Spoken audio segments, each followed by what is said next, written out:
Whistling Room by William Hope Hodgson.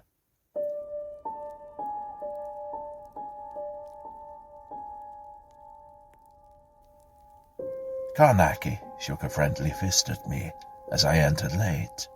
Then he opened the door into the dining room and ushered the four of us, Jessup, Arkwright, Taylor, and myself, into dinner. We dined well, as usual, and equally as usual, Carnacki was pretty silent during the meal. At the end we took wine and cigars to our accustomed positions, and Carnacki, having got himself comfortable in his big chair, began without any preliminary. "I have just got back from Ireland again," he said, "and I thought you chaps would be interested to hear my news. Besides, I fancy I shall see the thing clearer after I have told it all out straight. I must tell you this, though, at the beginning. Up to the present moment I have been utterly and completely stumped. I have tumbled upon one of the most peculiar cases of haunting, or devilment of some sort, that I have ever come up against. Now, listen.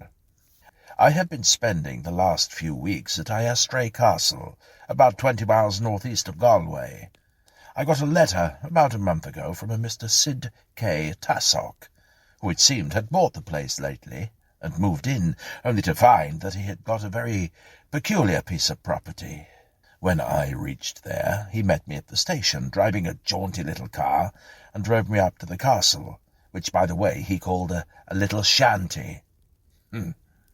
I found that he was roughing it there with his brother and another American who seemed to be half servant and half companion. It appears that all the servants had left the place, in a body, as you might say, and now they were managing among themselves, assisted by some day help. Well, Tassock organized a bit of a feed, and told me all about his trouble whilst we were at the table. It's most extraordinary and different from anything that I have ever had to do with. Tassock began right in the middle of his story. He told me they had a room in the place, which has a most infernal whistling in it, sort of haunting it. He said it starts at any time, and goes on until it frightens you. All the servants had gone, and he said it was not an ordinary whistling, and not the wind. Wait until you hear it, he said. Sometimes, he said, you feel it must be an infernal thing, and the next moment you think someone's playing a trick on you. I asked him why, what was to be gained by tricking him. He told me that there was a young lady in the province by the name of Miss Donahue, who was going to be his wife. Very beautiful, apparently, and in wooing her he had stuck his head into a bit of an Irish hornet's nest. There had been apparently a lot of young Irishmen courting her for 2 years or so. Then he comes along and, well, you can understand. But I asked him how this would affect the room. Well, he told me that when he'd fixed up the castle, he told Miss Donahue that was where they were going to live, and she asked him whether he wasn't afraid of the whistling room. Well, he knew nothing about it. They had some friends present at the time, and he saw a bit of a smile go round, and after a bit of questioning, he did find that several people had bought this place in the last 20 years, and it was always on the market again very quickly. So some of the chaps had bet him that he would not stay for 6 months in the castle. Anyway, he took their bets and became determined that he would remain at the place. And that, he told me, was the whole story. Well, not quite, I said to him. You see, all I knew was that he had bought a castle with a room that was in some way queer, and they had been doing a bit of betting. And I also knew that some servants had become frightened and run away. So I said to him, tell me something about the whistling itself. Oh, he said. Well, that started the second night they were in. He had a good look around the room, and in the daytime everything seemed fine. Then the whistling started around 10 o'clock on the second night. He was in the library with his brother Tom when they heard an awfully queer whistling coming along the east corridor. The room is in the east wing, apparently. "Well, that'll be the ghost," he said to Tom, and they took lamps off the table and went to have a look.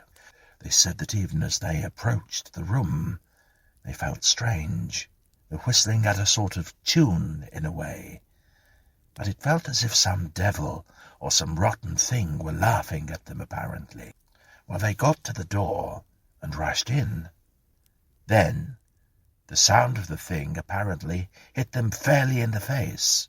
Tom, the brother, said he felt the same way, sort of stunned and bewildered. They all looked around and became so nervous they cleared out of the room and locked the door. Well, they convinced themselves it may well have been some of the Irishmen trying to play a trick on them, so they went around the grounds and found no one there.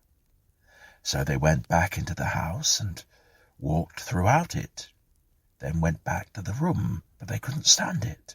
They ran out of the room and locked the door again. He said he didn't know how to put it into words, but it had the feeling that they were up against something that was rotten and dangerous. Apparently they've carried their guns with them ever since. Then the next day they went into the room and turned it upside down and found nothing. Nothing that would indicate any wild Irishman trying to take the rise out of him. Well, by now it was really beginning to get on their nerves, so they sent for me. At this point we had finished eating, and we rose from the table, and Tassoc suddenly called out, "Shh! Listen!" We were instantly silent, and then I heard it. An extraordinary, hooning whistle, monstrous, inhuman, coming from far away through the corridors to my right. "Good God," said Tassoc, and it was hardly dark. "Grab those candles," he said, "and come along." So in a few moments we were all out of the door and racing up the stairs. Tassoc turned into a long corridor. We followed, shielding candles as we ran. The sound seemed to fill the passage as we drew near, until I had the feeling that the whole air throbbed under the power of some wanton, immense force, a sense of an actual taint, as you might say, of monstrosity all about us. Tassoc unlocked the door, then giving it a push with his foot, jumped back and drew his revolver. As the door flew open, the sound beat out at us, with an effect impossible to explain to one who has not heard it, with a certain horrible personal note to it, as if there, in the darkness, you could picture in the room, rocking and creaking in a mad, vile glee to its own filthy piping and whistling and hooning, yet all the time aware of you in particular. It was as if someone showed you the mouth of a vast pit and suddenly said, "That's hell," and you know that they had spoken the truth. Do you get what I'm saying, even a little bit? Well, I stepped into the room and held the candle over my head and looked quickly around. Tassoc and his brother joined me, and the friend came up at the back. We all held candles high. I was deafened with the shrill, piping hoon of the whistling, and then, clear in my ear, something seemed to be saying to me, "Get out of here! Quick! Quick! Quick!" Well, as you chaps know, I never neglect that sort of a warning. It may be nothing but nerves, but as you may remember, it was just such a warning that saved me in the grey dog case, and in the yellow finger experiments, as well as at other times. Well, I turned around sharp to the others. "Out!" I said. "For God's sake, out! Quick!" And in an instant we were out in the passageway. There came an extraordinary yelling scream into the hideous whistling, and then, like a clap of thunder, an utter silence. I slammed the door, locked it. Then, taking the key, I looked around at the others. They were pretty white, and I imagined that I must have looked that way too. And we stood there for a moment, silent. "Let's go down and have some whiskey," said Tassoc, in a voice that he tried hard to make ordinary, and led the way. I was now at the back. When we got downstairs, he poured the bottle around, took a drink himself, and slapped his glass on the table. Then he sat down with a thud. "That's a lovely thing to have in the house with you, isn't it?" he said. Then he asked me, "What on earth made you hustle us all out like that, Carnacki?" "Something seemed to be telling me to get out quick," I said. "It sounds a little silly, superstitious, I know, but when one is meddling with this sort of thing, you have to take notice of these queer fancies, and risk being laughed at." I told him that this may be nothing more than his would-be rivals playing some funny game, but personally I had an open mind. I feel that there is something beastly and dangerous about this thing. We talked for a while longer. Then Tussock suggested billiards, which we played in a pretty half-hearted fashion, all the time with an ear to the door, as you might say. But no sound came. Then later, after coffee, he suggested early bed, and then a thorough overhaul of the room in the morning. My bedroom, you see, was in the newer part of the castle, and the door opened into the picture gallery. At the east end of the gallery was the entrance to the corridor of the east wing. This was shut off from the gallery by two heavy oak doors, which looked rather odd and quaint beside the modern doors of the other various rooms. When I got to my room, I did not go to bed, but began to unpack my instrument trunk, of which I had retained the key. I intended to take one or two preliminary steps at once in my investigation of this extraordinary whistling. Presently, when the castle had settled into quietness, I slipped out of my room and across to the entrance of the great corridor. I opened one of the low, squat doors and threw the beam of my pocket searchlight down the passageway. It was empty. I went through the doorway and closed the oak behind me. Then, along the great passageway I went, throwing my light before me and keeping my revolver handy.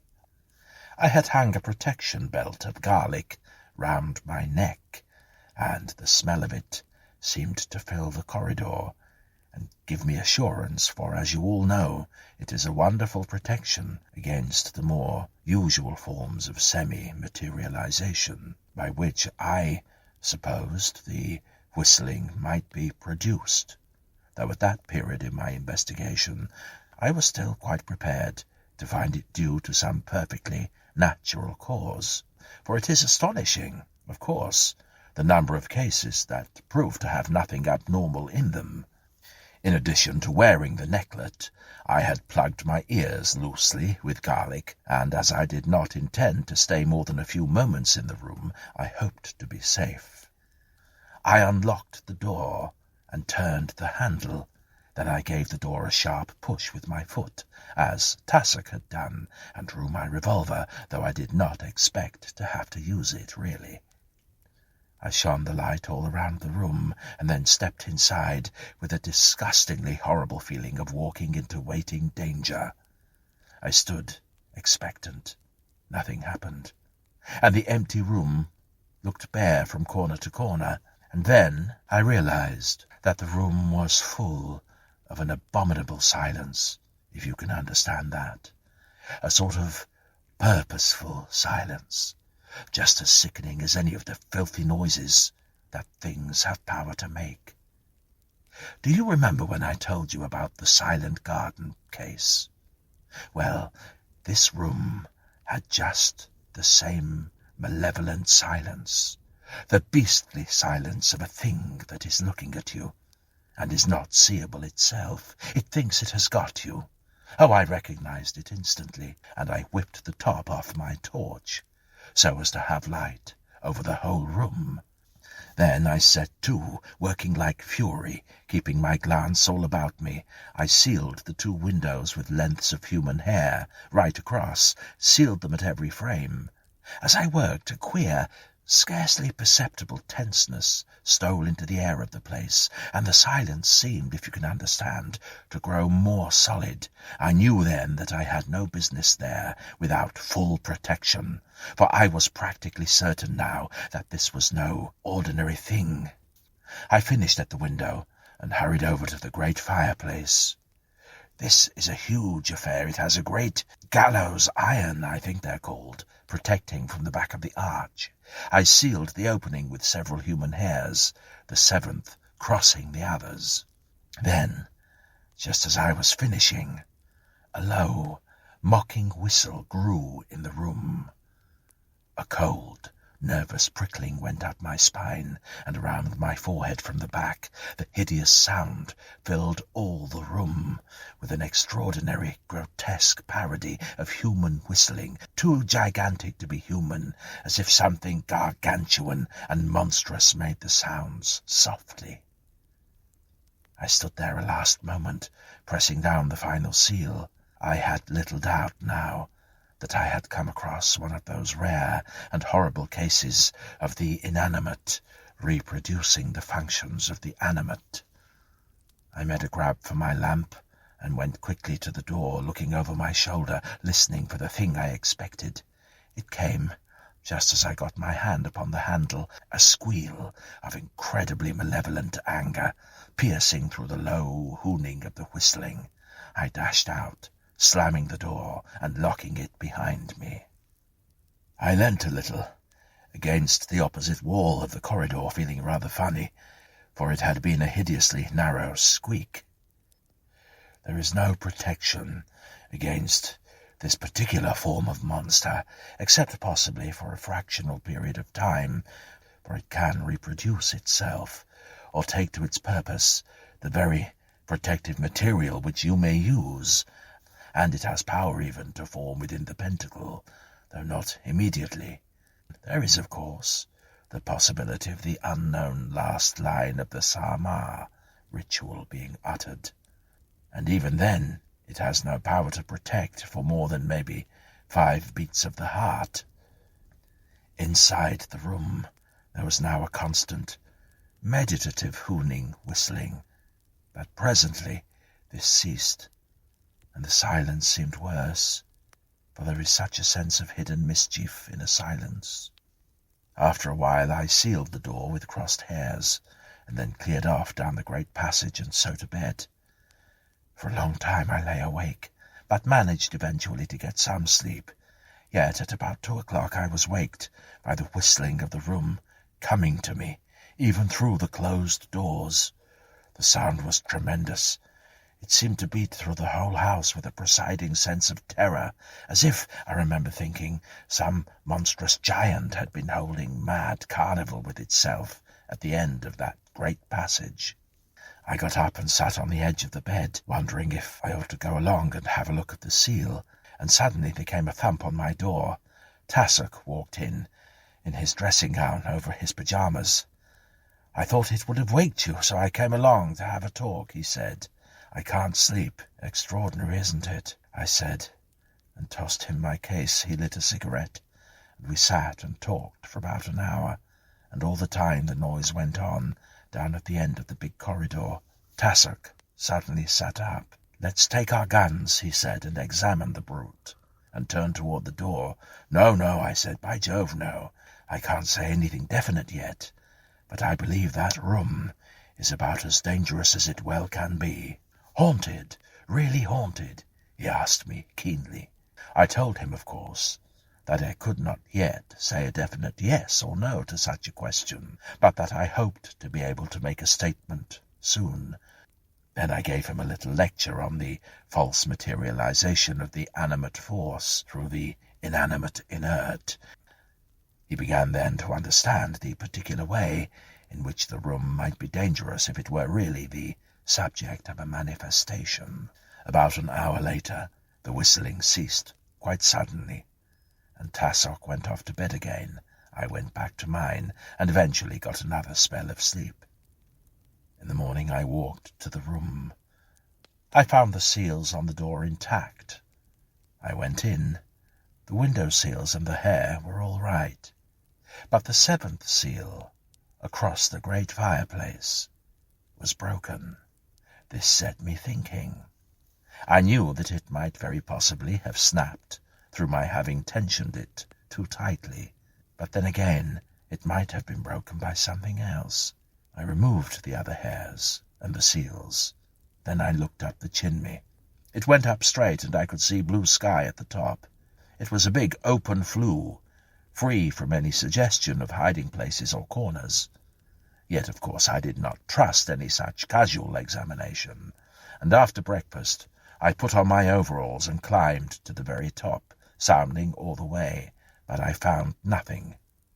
Then I came down and went over the whole of the room, floor, ceiling, walls, mapping them out in 6-inch squares, and sounding with both hammer and probe, but there was nothing unusual. Afterwards I made a 3 weeks' search of the whole castle, in the same thorough way, but found nothing. I went even farther then. For a night, when the whistling was commenced, I made a microphone test. You see, if the whistling were mechanically produced, the test would have made evident to me the working of the machinery, if there were any such concealed within the walls.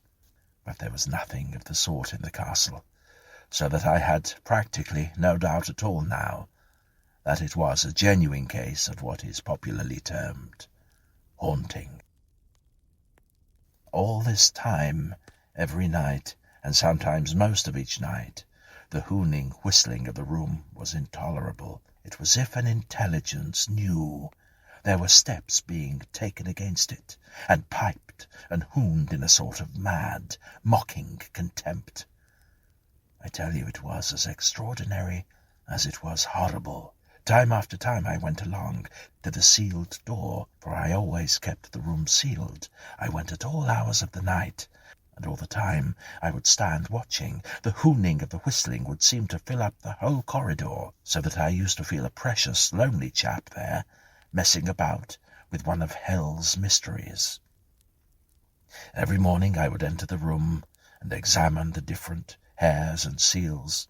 You see, after the first week I had stretched parallel hairs all along the walls of the room and along the ceiling, but over the floor, which was of polished stone, I had set out little colourless wafers, tacky little uppermost side.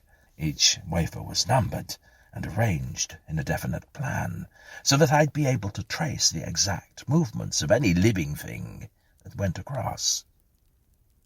You will see that no material being or creature could have possibly entered the room without leaving many signs to tell me all about it.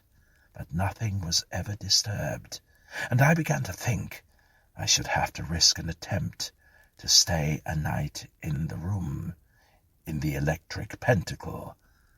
Mind you, I knew it would be a crazy thing to do, but I was getting stumped and ready to try anything. Once, at about midnight, I did break the seal on the door and have a quick look in, but I tell you, the whole room gave me one mad yell and seemed to come towards me in a great belly of shadows, as if the wall had bellied in towards me. Of course, that must have been fancy. Anyway, the yell was sufficient, and I slammed the door and locked it, feeling a bit weak down my spine. I wonder whether you know that feeling, you fellows. Well, then I had got to the state of readiness for anything. I made what at first I thought was something of a discovery. It was about 1 a.m, and I was walking slowly round the castle, keeping in the soft grass. I had come under the shadow of the east front, and far above me I could hear the vile, hooning whistle of the room up in the darkness of the unlit wing. Then, suddenly, a little in front of me, I heard a man's voice, speaking low, but evidently in glee. "By George, you chaps," it said, "I wouldn't care to bring a wife home to that." It spoke in the tone of the cultured Irish. Someone started to reply, then there came a sharp exclamation, and then a rush, and I heard footsteps running in all directions. Evidently the men had spotted me. For a few seconds I stood there, feeling an awful ass. After all, they were at the bottom of the haunting. Do you see what a big fool it seemed to make of me? I had no doubt that they were some of Tussock's rivals, and here I had been, feeling in every bone that I had a genuine case. And then, you know, there came the memory of the hundreds of details, which made me just as in doubt again. Anyway, whether it was natural or abnatural, there was a great deal yet to be cleared up. I told Tussock next morning what I had discovered, and through the whole of every night for 5 nights we kept a close watch around the east wing, but there was never a sign of anyone prowling about, and all the time, almost from evening to dawn, that grotesque whistling would hoon incredibly far above us in the darkness. One morning after the 5th night, I received a wire from here which brought me home by the next boat. I explained to Tussock that I was simply bound to come away for a few days, but I told him to keep up the watch around the castle, one thing I was very careful to do, and that was to make him absolutely promise never to go in the room between sunset and sunrise. I made it clear to him that we knew nothing definite yet, one way or the other, and if the room were what I had first thought it to be, it might be a lot better for him to die first, rather than enter it after dark. When I got here, and had finished my business, I thought you chaps would be interested, and also I wanted to get it all clear, spread out in my mind. So I rang you up. I am going over again tomorrow, and when I get back, I ought to have something pretty extraordinary to tell you. By the way, there is a curious thing I forgot to tell you. I tried to get a phonographic recording of the whistling, but it simply produced no impression on the wax at all. That is one of the things that has made me feel queer about this whole thing. Another extraordinary thing is that the microphone will not magnify the sound. It will not even transmit it. It seems to take absolutely no account of it, as if it were non-existent.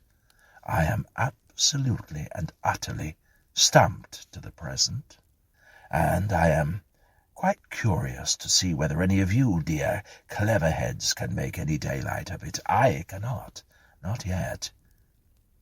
He rose to his feet. "Good night, all," he said, and began to usher us, abruptly but without offence, into the night. A fortnight later, Carnacki dropped us each a card, and you can imagine that I was not late this time. When we arrived, Carnacki took us into dinner, and when we had finished and made ourselves comfortable, he began again where he had left off. "Now just listen quietly," he said, "for I have got something very queer to tell you. I got back late at night and had to walk up to the castle, as I had not warned them I was coming. It was bright moonlight, so that the walk was rather a pleasure than otherwise. When I got there, the whole place was in darkness, and I thought I would go round outside to see whether Tussock or his brother was keeping watch, but I could not find them anywhere, and concluded that they had got tired of it and gone off to bed. As I returned across the lawn that lies below the front of the east wing, I caught the hooning whistling of the room coming down, strangely clear, through the stillness of the night. It had a peculiar note in it, I remember, low and constant, queerly meditative. I looked up at the window in the bright moonlight, and got a sudden urge to bring a ladder from the stable yard and try to get a look into the room from the outside.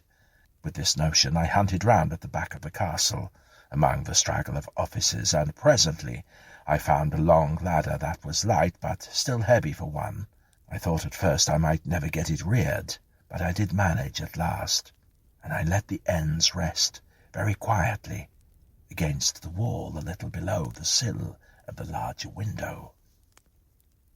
Then, going silently, I went up the ladder. Presently I had my face above the sill, and was looking in, alone with the moonlight.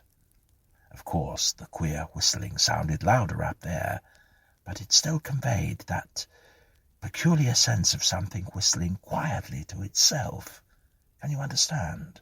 Though for all the meditative lowness of the note, the horribly gargantuan quality was still distinct, a mighty parody of the human, as I stood there and listened to the whistling from the lips of a monster with a man's soul.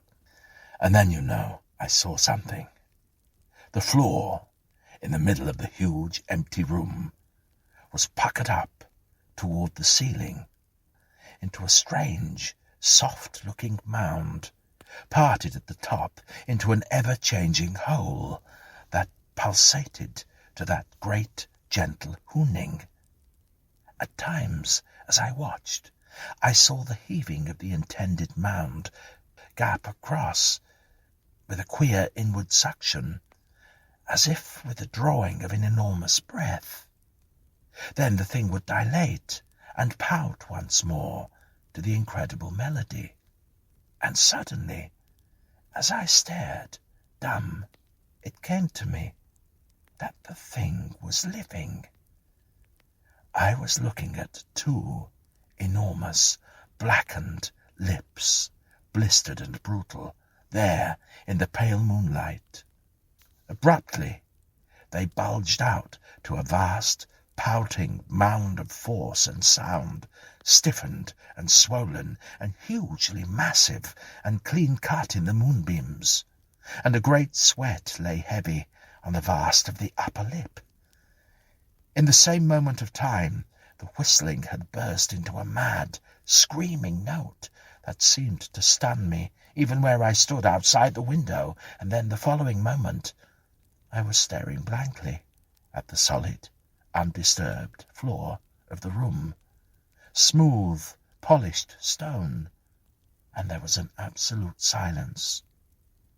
Well, you can picture me, can't you, staring into the quiet room, and knowing what I knew. I felt like a sick, frightened child, and I wanted to slide quietly down the ladder and run away. But in that very instant, I heard Tassock's voice calling to me from within the room for help.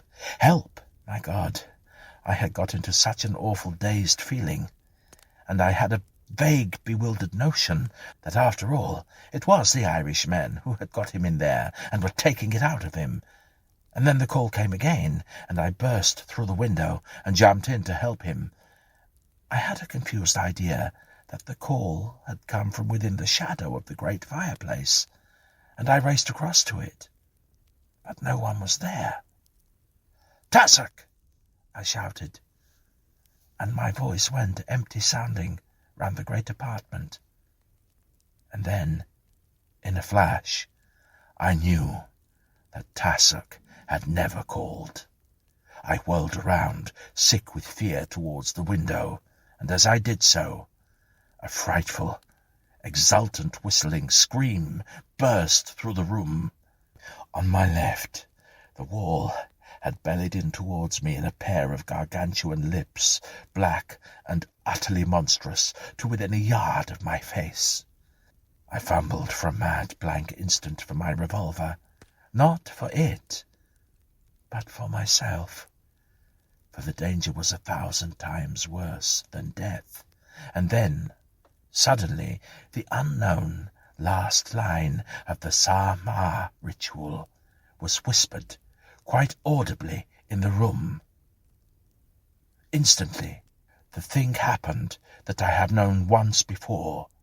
There came a sense as of dust falling continually and monotonously, and I knew that my life hung uncertain and suspended for a flash in a brief reeling vertigo of unseeable things. Then that ended, and I knew that I might live. My soul and body blended again, and life and power came to me. I dashed furiously at the window and hurled myself out head foremost, for I can tell you that I had stopped being afraid of death.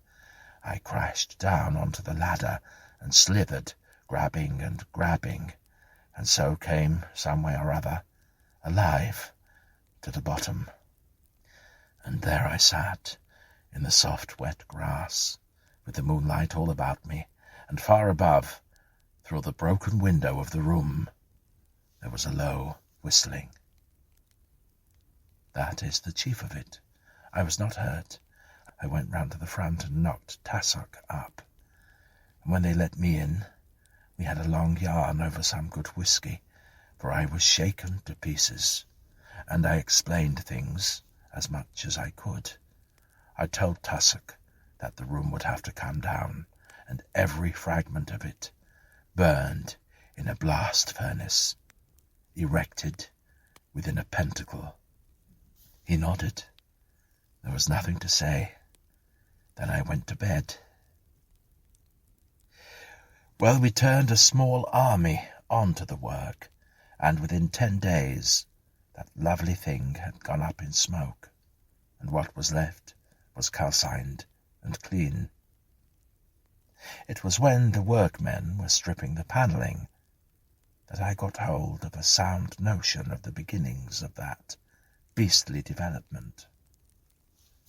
Over the great fireplace, after the great oak panels had been torn down, I found that there was let into the masonry a scrollwork of stone, with on it an old inscription in ancient Celtic, that here, in this room, was burned Dian Tiansay, jester of King Alsoph, who made the song of foolishness upon King Ernor of the 7th castle.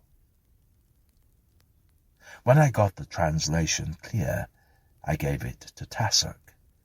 He was tremendously excited, for he knew the old tale, and took me down to the library to look at an old parchment that gave the story in full detail.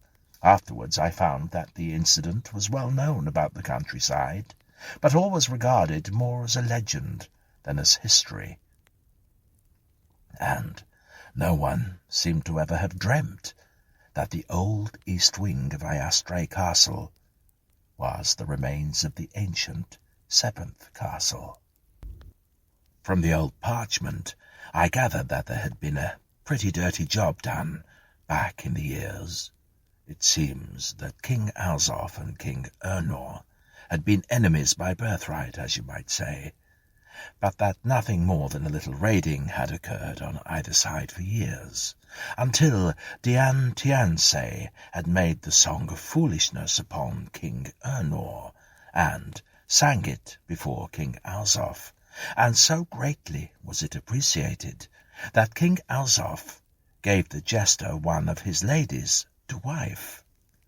Presently all the people of the land had come to know the song, and so it came at last to King Ernor, who was so angered that he made war upon his old enemy, and took and burned him and his castle.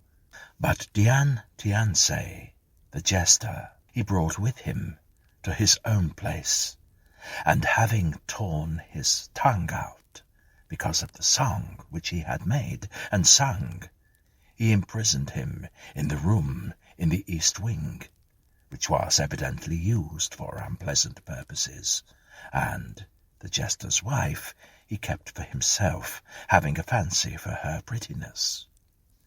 But one night Dian Tiansay's wife was not to be found, and in the morning they discovered her lying dead in her husband's arms, and he was sitting whistling the song of foolishness, for he no longer had the power to sing it. Then they roasted Dian Tiansay in the great fireplace, probably from that self-same gallows iron which I have already mentioned, and until he died, Dian Tiansay ceased not to whistle the song of foolishness, which he could no longer sing. But afterwards, in that room, there was often heard at night the sound of something whistling, and there grew a power in that room, so that none dare sleep in it. And presently, it would seem, the king went to another castle, for the whistling troubled him. And there you have it all. Of course, that is only a rough rendering of the translation from the parchment. It's a bit quaint, don't you think? Said Carnacki. We were all rapt, having listened to Carnacki's story. Yes, I said, answering for all of us, But how did the thing grow to such a tremendous manifestation? One of those cases of continuity of thought producing a positive action upon the immediate surrounding material, replied Carnacki. The development must have been going forward through centuries to have produced such a monstrosity. I can best explain it by likening it to a living, spiritual fungus which involves the very structure of the ether fibre itself, and in doing so acquires an essential control over the material substance involved in it. It is impossible to make it plainer in fewer words. "What broke the seventh hair?" asked Taylor. But Carnacki did not know. He thought it was probably down to being too severely tensioned. He also explained that they found out that the men who had run away had not been up to mischief, but had come to secretly hear the whistling, which indeed had become the talk of the whole countryside. "One other thing," said Arkwright. "Have you any idea what governs the use of the unknown last line of the Sama ritual? Of course, I know that it was used by the abhuman priests in the incantation of Rai, but what used it on your behalf? What made it?" "Well," Carnacki replied, "you had better read Harsam's monograph and my addenda to it on astral coordination and interference. It is an extraordinary subject, and I can only say here that the human vibration may not be insulated from the astral, without immediate action being taken by those forces which govern the spinning of the outer circle. In other words, it is being proved, time after time, that there is some inscrutable protective force constantly intervening between the human soul, not the body, mind you, and the outer monstrosities. Am I clear?" "Well, yes, I think so," I replied. "And you think that the room had become the material expression of the ancient jester? That his soul, rotted with hatred, had bred into a monster? Is that what you mean?" I asked. "Yes," said Carnacki, nodding. "I think you've put my thought rather neatly. It is a queer coincidence, by the way, that Miss Donahue is supposed to be descended, or so I have heard, from the same King Enor. It makes one wonder, with the marriage coming on and the room waking to fresh life, if she had gone into that room ever. It had waited a long time. The sins of the fathers. Yes, I had thought of that. They are to be married next week, and I am to be best man, which is a thing I hate. And he won his bets, rather. But just imagine if she had ever gone into that room. What may have happened? Pretty horrible, eh?" He nodded his head grimly, and we four nodded back. Then he rose and took us collectively to the door, and presently thrust us forth in friendly fashion onto the embankment and into the fresh night air. "Good night." "Good night," we all called back, and then went to our various homes. What if she had gone into that room? That's what I kept thinking. What would have happened if she had?